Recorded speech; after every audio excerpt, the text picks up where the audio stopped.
Wagwan, everyone. I hope you're doing well and welcome back to another pre-recorded Premier League preview show, or shall I say the Tereak Talks preview show as we've got here, right here. Guys, you know how it is. It's busy weekend, only just finished, but we've got Premier League games coming back up, starting again tomorrow. And due to time, we have no other time to do this apart from now in our lunch breaks. But big up yourself, my bro. Hope you're keeping well. Yeah, all good. All good. The grind is real, isn't it? Exactly. Both teams scraping a 1-0 victory. Penalty misses and saves. Yep. I'm sure we'll get into it. But yeah, before we actually do, you went to the Wolves versus Nottingham Forest game. How did you find it? I mean, I loved every minute. Live football at the stadium is the best. Yeah. It was a dreadful game of football. It wasn't one that you would give to anyone to promote the game. Um, Wolves were terrible. Forest were awful, awful. Um, they barely looked like a championship team, if I can be truly honest. Oh, really? Yeah, they barely anyone was comfortable on the ball. They were hitting it long an awful lot. There was a lot of niggly fouls, time wasting from the fourth minute Wow. onwards. Dean Henderson spent most of his time making Jordan Pickford look like he was always on hurry up. He was falling over whenever he could, going from one side of the box to the other, one side of the 6-yard box to the other to take a kick. And only started to hurry up, of course, when they let the goal in. Oh, yeah. And then of course, like all teams in that situation would do as well. But yeah, the only other thing really to talk about in the game is VAR for the fan in the stadium is the most despicable thing I've ever seen in 30 odd years of going to matches. You don't know what's going on. You're not told anything. You don't know what the referee's checking. You don't even know who the check's for necessarily. I mean, granted, they were both very long and didn't need to be as long as they were, but we played almost 11 minutes of injury time in the Yeah, second it was half. loads, man. And just the first world problems, the logistics then of just getting out. It costs more for parking. It means that you hit more traffic because it went over an extra hour. It's dreadful. And it's clearly not aimed for the men, women, and children that are in the stadium. It's No. not. It's aimed for the people who know exactly what's going on, what's being debated on TV. And I was questioning all £39 that I spent on my ticket that day when I was just Yeah. sitting around going, I didn't even know to cheer when we got the penalty. It's just it's awful for the fan in the stadium. Yeah, there's a long way to go for the VAR experience for the fans, and that's something that's been spoken about a lot throughout VARs since it's been introduced into the Premier League. The fans have no idea. And you can understand why, because even when I was at the Arsenal versus Leicester game, when there was a penalty, and then that was getting up, I don't even know what they were checking. I thought they were checking for a red card, but Yep. thankfully, they showed it on screen what they were checking for. But not all stadiums have that, and not all stadiums, even when they do have the screens, they don't decide to show Yeah. the fans. So yeah, there's still a long way to go, and even then, a lot of confusion, and yeah, it just ruins the experience. As you say, you don't even know whether to cheer because you don't know what they might check VAR on for and those things. But yeah, I'm sure we'll talk about that another time. But we'll best get into the games, and it's all on Amazon Prime Video if you're over here in the UK this week. So you'll be streaming the games, of course, and you know what that means, more access for everyone here because they do a lot of free trials. I feel like I'm doing an Amazon Prime sponsorship they're here. not they're not paying you yet, T. They're not paying you yet. Exactly. I'm just letting you guys know in the UK if you however if you want to watch any of the games, then yeah, it's on Amazon Prime. But we'll start off with the first one, which is it would have been Arsenal versus Manchester City, but that one's been postponed because of what happened. That game, the Arsenal versus PSV game, wasn't played due to the Queen's passing. So yeah, this game had to be rearranged. So we'll start off with Manchester United versus Tottenham, which, you know what? The two biggest names in this game, and it's an interesting matchup. It's an interesting battle, given the fact that, Manchester United, they've performed in some big games this season at home at Old Trafford, up against Liverpool, and Arsenal, of course, beating the league leaders by 3-1. Then they played Manchester City, got battered. That was away from home. But Spurs, they've been rolling on. Performances haven't been great, of course, but they've been keep getting those victories. Only lost one game in the league this season. That was also against Arsenal in that North London derby. But bro, how do you see this game going? Well, Conte is going to Conte, isn't he? This is set up prime for his counter attack. Yeah. Hit Man United on the break kind of feel. That's the vibe I'm getting from this game. Did you see how excited and happy he was with that performance against Everton at the weekend? Like he makes Mourinho look like someone who loves free flowing football, doesn't he? He loves that siege mentality thing that he's got going there. It's not sustainable for very long, but boy, when it works, I mean, it's ugly to watch. You're not going to enjoy watching it, but if it gets you results and gets Spurs near where they want to be, then who knows? Man United, I think they flattered to deceive in some of the games this year. They've looked better in some games. They're clearly going through that transition, and you can see that in some of the results and performances they're putting in. I've only seen the highlights of them versus Newcastle, but obviously it was a bit of a stalemate there as well. So we've seen some good performances from United, some overblown performances from United, where they've managed to pick something up and people have maybe given them a little bit more credit than they deserved. And we've also seen some good performances from them as well. So they are very much, you can tell how much of in the midst of their rebuild they are. It's going to be a really interesting game in terms of will Man United, what will they do with the ball, because Tottenham won't want it. And Conte will allow them to have it, and will Manchester United be able to do something with the ball, dictate the game? That's something I'm quite intrigued to see. And I do have all of my predictions already written down, because Eagle-Eyed Football have asked me to give some kind of Wolves insight for them, so they've also asked for my predictions. So I've got all of mine written down, so if ours come out the same, I do have them all written down, and I've already sent them to Rich. Oh, fair enough. So Rich can clarify and verify that. That's all right. Not copying anybody. Big up Eagle-Eyed Football over there. But yeah, I do agree with you, but with what you said on both sides. I think you saw it in the Newcastle game. Manchester United fans who watched that, first half, awful. Newcastle should have at least went a goal up.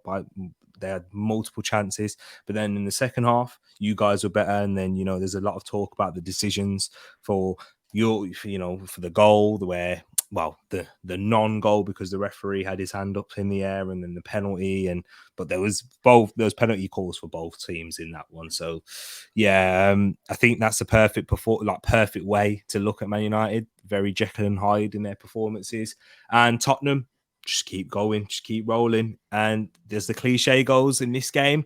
First goal is so important. It's vital. If Man United get it, it kind of has to change Spurs' game plan a little bit, and United can counter-attack. Spurs get it. That's right in there. They're playing to their element. That's right, exactly what they need, right up their street. So in terms of it, because it's at Old Trafford, I want a Manchester United win, and I'm going to go by 2-1 to Man United in this one. Okay. And I've gone the reverse. I've gone for 2-1 Spurs. Have you? Right. Yeah, why do you think Spurs are going to nick it? Just, this is, like I said, this is prime set up for real counter-attacking football. Harry Kane seems to be able to find a penalty by hook or by crook in most games. I just see Tottenham just having a little bit more in the form, a little bit more in the tank as they go forward, and they're on the back of, like I talked about, one of Conte's big, siege mentality performances, and the turnover. Then I think just going into this Man United game, Old Trafford's not quite the fortress it once was, so that's why I'm going for them. Although, of course, historically, a bit of a bogey team for Spurs is Man United. Even when they weren't playing very well, they were still managing to beat Spurs recently. And there's a lot of fabled stories down the years of Spurs giving away that 3-goal at halftime loss in the 2000s or 90s to Man United under Ferguson and stuff like that. So the history and the form, I'd imagine, if we'd have had time to do the stats, I bet the form actually is probably more in Man United's favour. in history. But I'm just going to go with Spurs on this roll, as you talked about, just that stone that just keeps on going. But yeah, the reason why I think Man United will win is, I mean, it depends on Christian Eriksen if he's fit. We've seen how vitally important he is. Did play against Newcastle, saw the massive difference with Fred coming in. Christian Eriksen's played every game, barring that Newcastle game. And then, you know what? Also, the fact that whenever Spurs have come up against anyone that's a half decent side with any bit of like decent attack, I think have always caused them troubles. And that Spurs defense is shoddy. They play defensive football. They try and defend in a low block.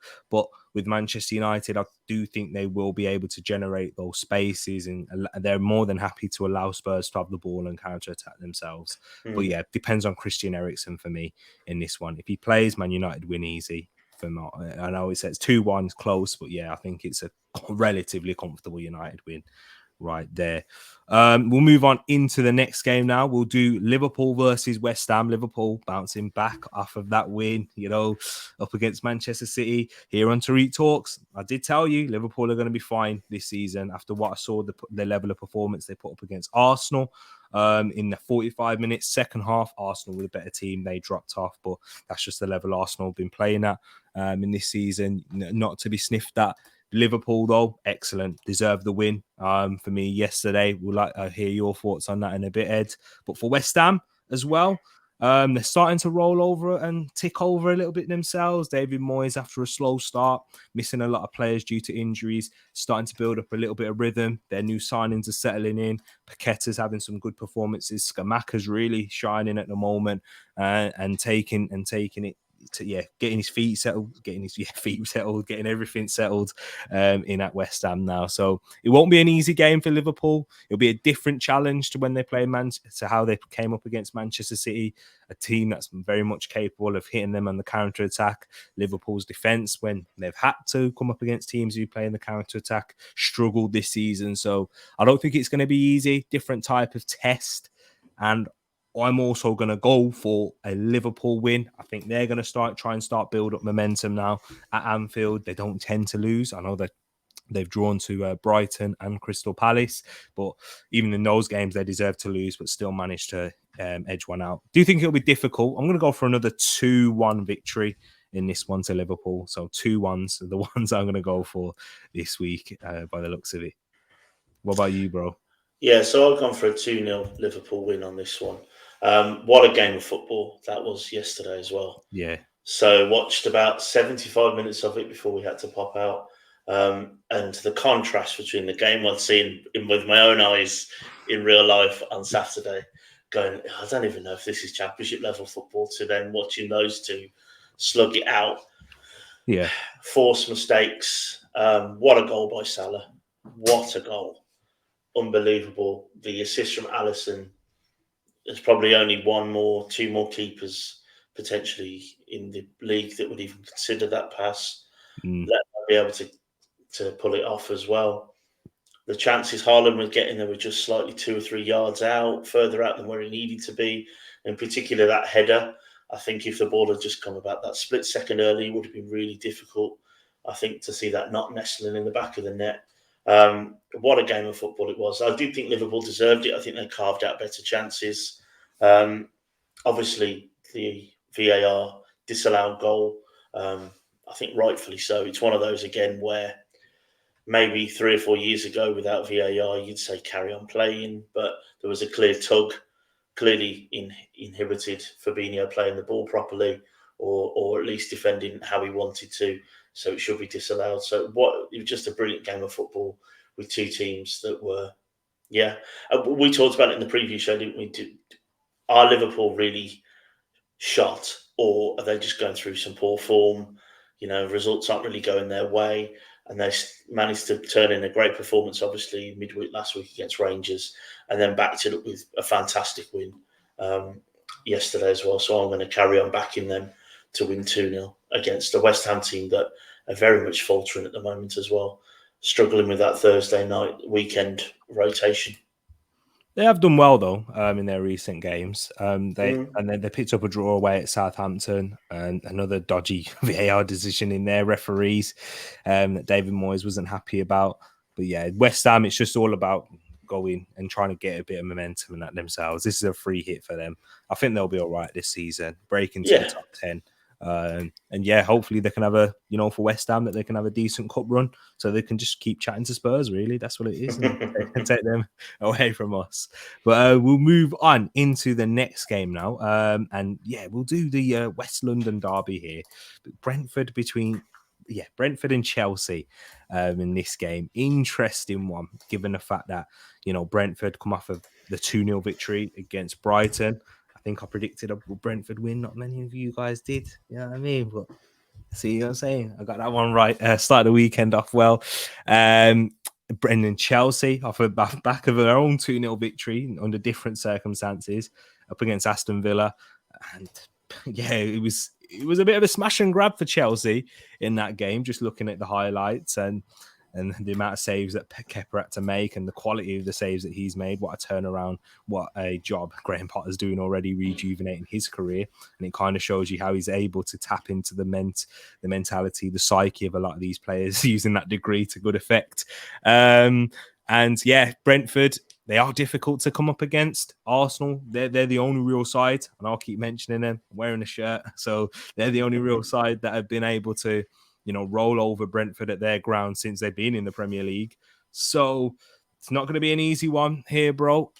In terms of how the game's going to go, I think Chelsea are going to have periods where they're going to look well and dominate and show their quality, but they're not going to be able to do it throughout the 90, given the fact it's so early into Graham Potter's tenure there.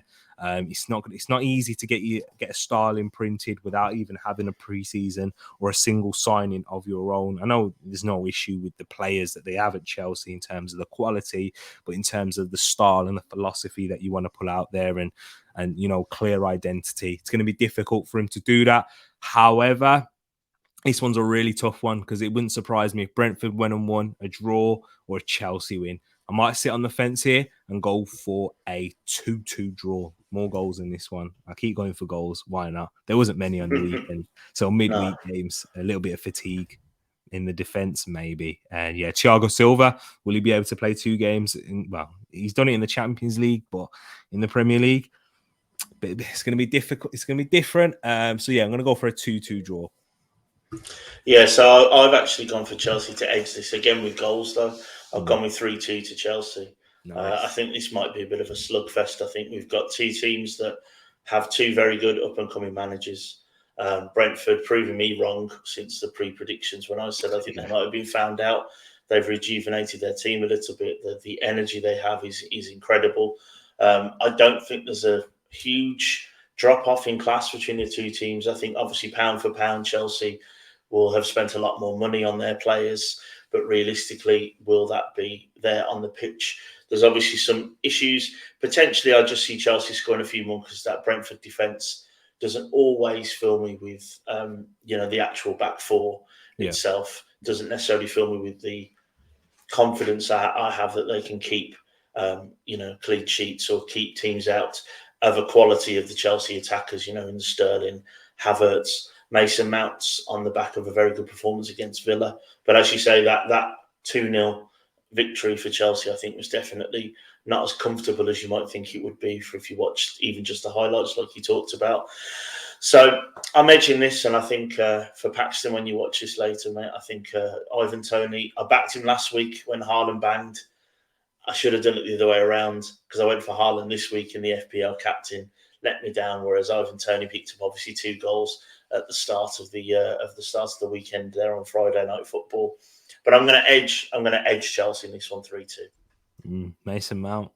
Graham Potter's getting the best out of him. He is. There might be a little bit, not just you. There's plenty of people within the community that aren't massive fans of Mason Mount. I'm more in the minority, the majority when it comes to Mason Mount and rating him. So yeah, man, he's doing a good job with it right now. We'll move on into a team that once again they're proving me wrong. I did think that this season, when we did those predictions, for the second time, they weren't in a great run of form as people may have thought. They were off the back of plenty of draws, but they've seemed to pick up those wins, and their last game was a draw away at Old Trafford. So it is Newcastle United versus Everton. Interesting battle here. Newcastle United, if they're going to have ambitions of making it into that top four, or even competing, not even necessarily top four, but yeah, top four, top six, because let's be honest now, right? This top four battle with how this season is going, it's going to be between 6, 7 teams, maybe. Newcastle could be that seventh to get into that top four race. If they're going to have to win games like this here for sure. Up against Everton, who are a decent side. They put up a decent showing, had chances themselves up against Tottenham. It'd be interesting to hear Matt's thoughts on that. But yeah, so Newcastle at home, though, they're going to have to make St. James's Park a fortress, like they have, I believe. Getting players back fit, of course. Maybe, as soon as they can get St. Maximin back fit, that's another X factor in for them. Literally, I remember watching the game earlier on this season against Wolves. He's the reason why they even grabbed a draw in that one. So yeah, that little bit of stardust and quality that he can give, and if he can do that on a consistent basis and stay fit, they really are knocking on the door for that top four. What a wonderful job Eddie Howe's done. They've got that grit and determination to hang in there. They've got everything that you need, really. It's just all about that quality. Can they push through? Can they keep their key players fit? Bruno Guimaraes, St. Maximin, Callum Wilson, Isak, the defenders in there, Sven Botman, Nick Pope, etc. The spine. I'm going to go for a Newcastle win, though. I'm going to say it's for a 2-0 win. I was thinking 3-1. So if it ends up 3-1 now, shoot me. But yeah, 2-0 Newcastle. What about you, bro? I also went for 2-0. That's what that smile was about. 2-0 to Newcastle. I think you hit the nail on the head with the first comment you made for me. That was the only thing I was going to say about this Newcastle Everton team. If Newcastle want us to take them seriously, take their top 6, top 7 charge seriously, these are games that they should be winning. It's crazy to think, as a Wolves fan, that St. Maximin volley is 2 points dropped and we'd be on 11 points now and sitting pretty in 11th in the table, and all of a sudden, the narratives around the season might be completely different. But that is the little salt, the stardust that you're talking about with players like St. Maximin that they have, and all the players that you reeled off. They are a cut above Newcastle teams for the last 15 years or so.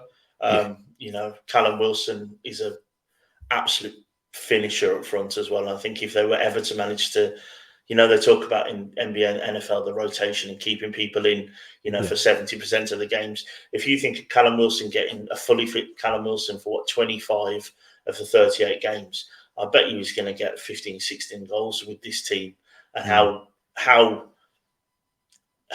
how important that would be for any team pushing is incredible. I do think he's that good, but just unfortunately, availability is his biggest issue. And with Everton, like you say, I think they're having a better season than maybe some of the people would have thought after how they finished up last season. Frank Lampard, again, touching on that sort of Jose Mourinho siege mentality thing he's got going there, managing to get tunes out of players like Iwobi before his injury, Patterson as he came in as well, making the most of those types of players. Jordan Pickford is playing out of his skin, making sure that England's number 1 spot is his as well.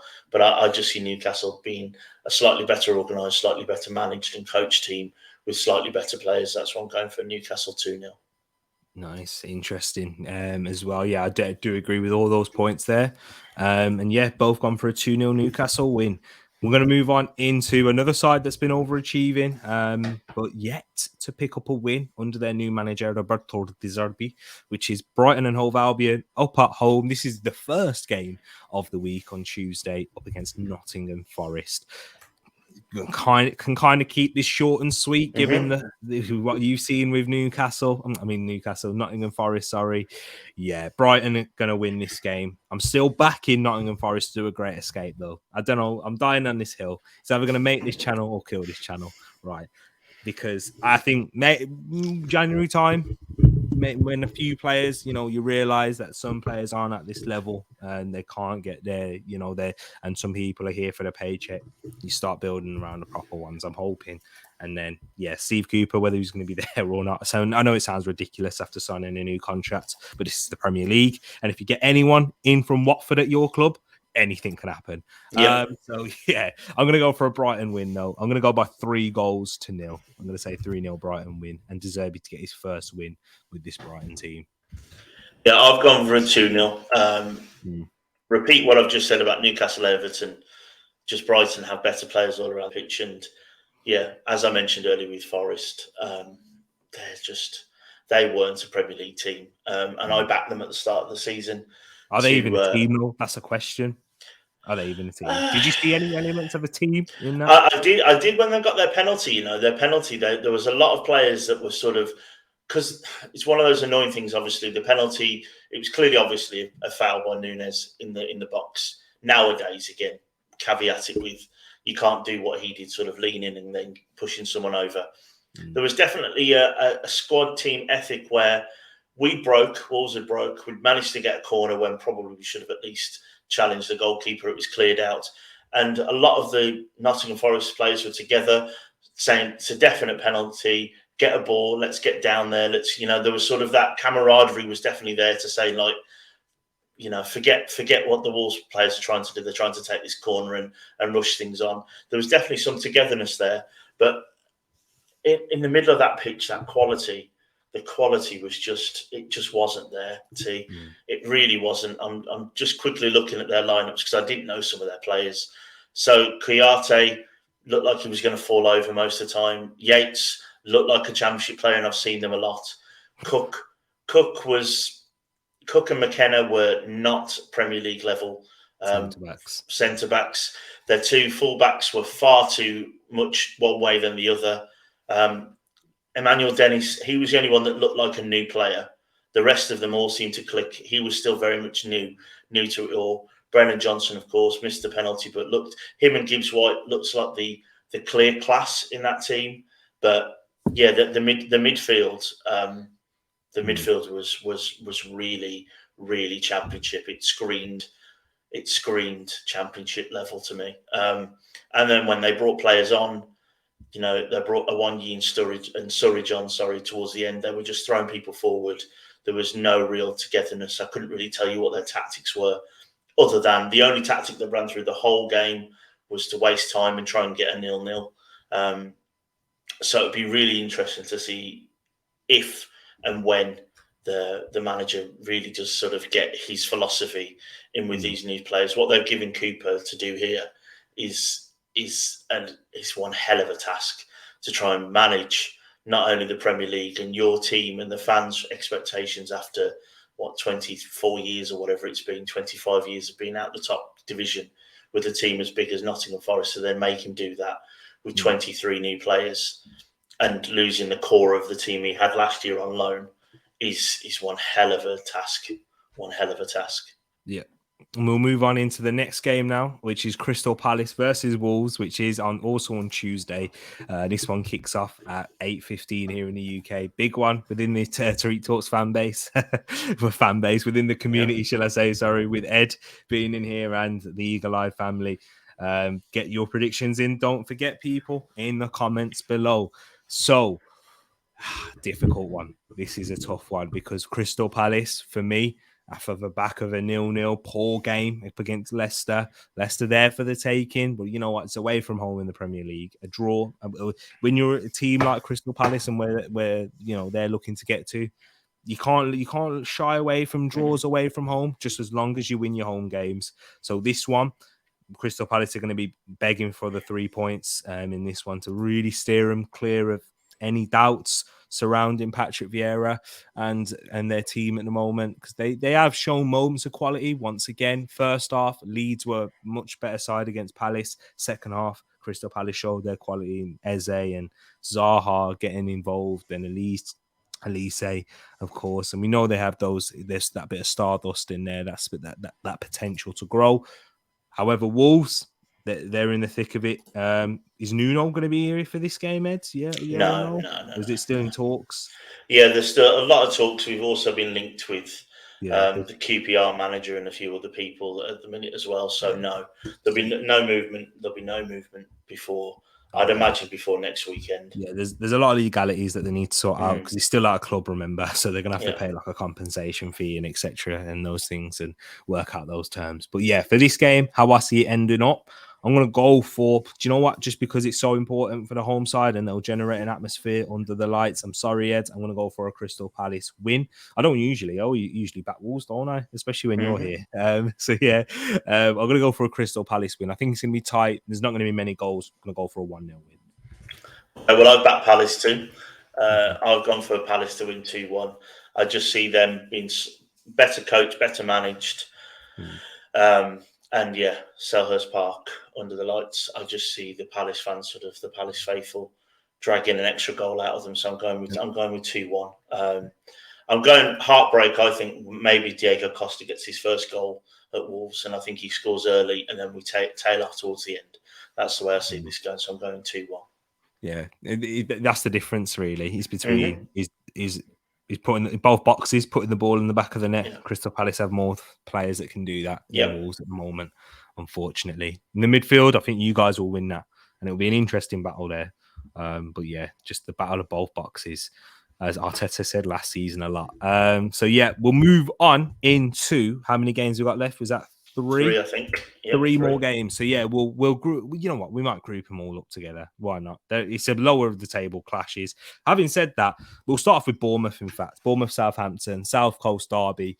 Bournemouth, because I just want to have a word on them, and then we'll group the other two together. So Bournemouth, absolutely phenomenal job what Gary O'Neill's doing there. Not spoken about enough. 1, because it's Bournemouth. 2, then I'm giving them praise, and I'm also taking a little bit of praise from them because people say, Bournemouth, they're a small club and that, it's great what they're doing. They pay big wages over there at Bournemouth, spend a lot of money. Let's not forget, spent 20 million on Dom Solanke, spent like 15 on Jordan Ibe, and I know he's not there, and they pay big wages there at Bournemouth as well. Not championship wages. That's why a lot of they sign players from the championship into there. They've just been taken over by a billionaire as well, an American one. So Bournemouth, for what Gary O'Neill's doing, his job is phenomenal.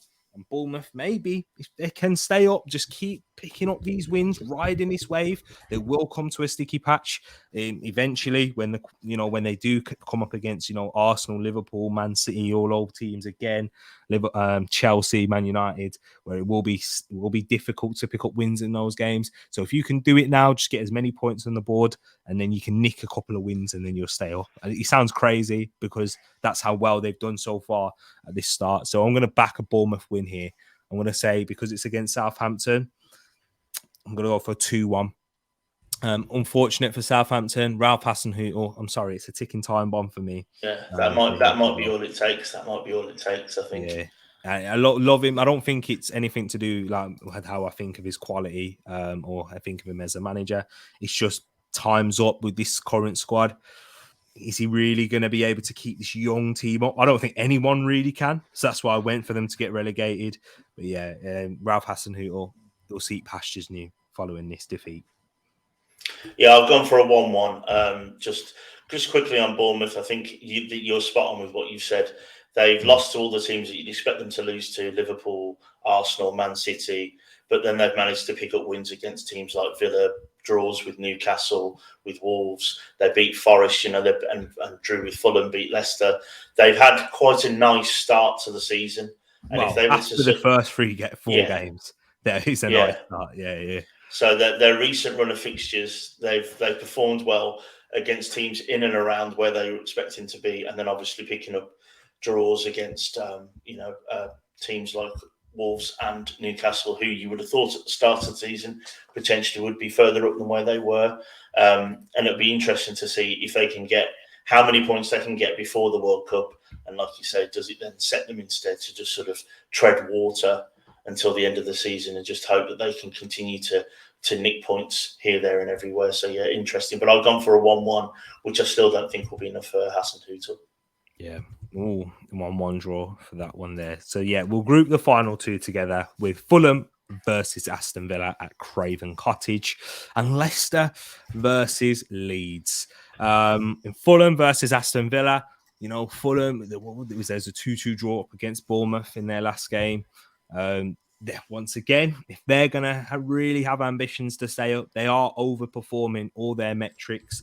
I did a look. I've had a look into Fulham because I thought it was pretty interesting their position in the table. Whereas, it's a bit different, as I say, with Bournemouth. Bournemouth are playing well in those games and are deserving to get those points. Whereas Fulham, they are grinding out a lot of these games and performing above their metrics, as I said. I actually think, do you know what? It's mad. With Aston Villa, a little bit of confidence from that Chelsea game. I think they're going to do it, I think Aston Villa are going to edge this one away from home. I'm going to go for a 2-1 Aston Villa win. I know it's a bit, Premier League, innit? I know that's very, very said and done, but Premier League, man, I think the Premier League throws up these little surprises, and Aston Villa, maybe Steven Gerrard, if he can't build any confidence off the back of the Chelsea performance, I know it was in a defeat, and you can't get him a reaction here. Once again, it's no chance for him as well. So 2-1 Villa. What about you, bro? And then I've actually gone for a Fulham win. I've gone for 2-0. I think Mitrovic up front against that very, very suspect Villa defence. Even the Villa fans are turning on Tyrone Mings and players like that at the moment as well. I don't see Gerrard being able to tactically mastermind a big performance away from home. It could be a draw or a Fulham win. The only one I didn't see was the one you've gone for, which is a Villa win. But like you say, Premier League's going to Premier League, and sometimes that is what happens. Premier League, exactly. So I've gone for a 2-0 Fulham win. And I think a lot of that is just based on, I just think there's a little bit more cohesion with Fulham right now. I think Villa are a little bit all over the place. It started the season with the Tyrone Mings stripping of the captaincy. And I think since then we've seen sort of the Jenga blocks being taken out bit by bit of the sort of the Villa puzzle, as so to speak. So I just see Fulham being at home. I'm going with the Fulham 2-0 win. And then for the final game, Leicester City at home to Leeds, the L Derby. Unless there'll be one of the teams might be holding an L, or it might be a draw, and that's what I'm going to go for, a draw. Leeds, the best team that we've played this season, but that we were very fortunate to get away without, with all 3 points in that one. Definitely deserved a draw out of that one, given their second half. But sometimes in the Premier League, as an Arsenal fan, I know it, you don't always get what you deserve, unfortunately. But I think they'll be able to grab a draw here. And they should be looking to a win. But Leicester, actually, without James Maddison, changed my mind. 2-0 Leeds. 2-0 Leeds. Leicester are still poor. Brendan Rodgers still needs to go. 2-0 Leeds. Is that what you've gone for as well? No, I've gone for a Leeds 1-0. I thought they were quite impressive from what I've seen against Arsenal at the weekend. Taking away the Wolves goal, Saka's goal was my favourite goal of the weekend. Ødegaard's pass was magnificent. He's got the weight of pass that I think I've only ever seen Cesc Fabregas and Zidane have. He's incredible with that. And that finish, A, didn't know he was capable of it with his right foot. And B, I would have put any money whatsoever on him going roof of the net from there as well. What a finish. That's what you meant to do. That's not what I would have expected whatsoever. It was my favourite goal of the weekend, like I say, barring the Wolves goal where I held Jacob up about 9 foot in the air, really high up in the North Bank, and scared him. But other than that, what a finish, what a game. And I thought Leeds were well worth at least a point the weekend, and I just see them having too much for.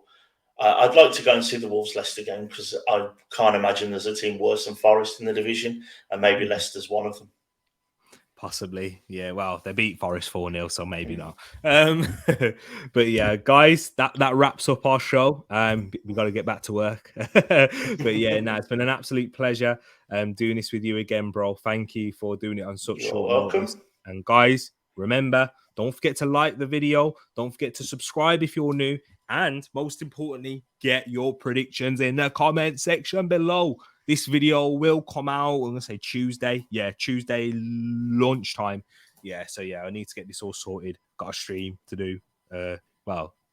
When you guys are seeing it, it was yesterday's stream. You've already so seen make sure you go and check that. The Arsenal show with me and guests before I say their names and they don't turn up for whatever reason. Guests. So yeah, big up yourself, guys. Hope you're keeping good, and we are out. Anything that you like to say, Ed? Last words? No, just predictions in the comments afterwards, and we're already up in the table. The table's already up in the Discord. So yeah, prizes, all that kind of good stuff. It's all about the comments after the stream finished. Exactly. People, we're out. Love and peace to you all, and see you soon.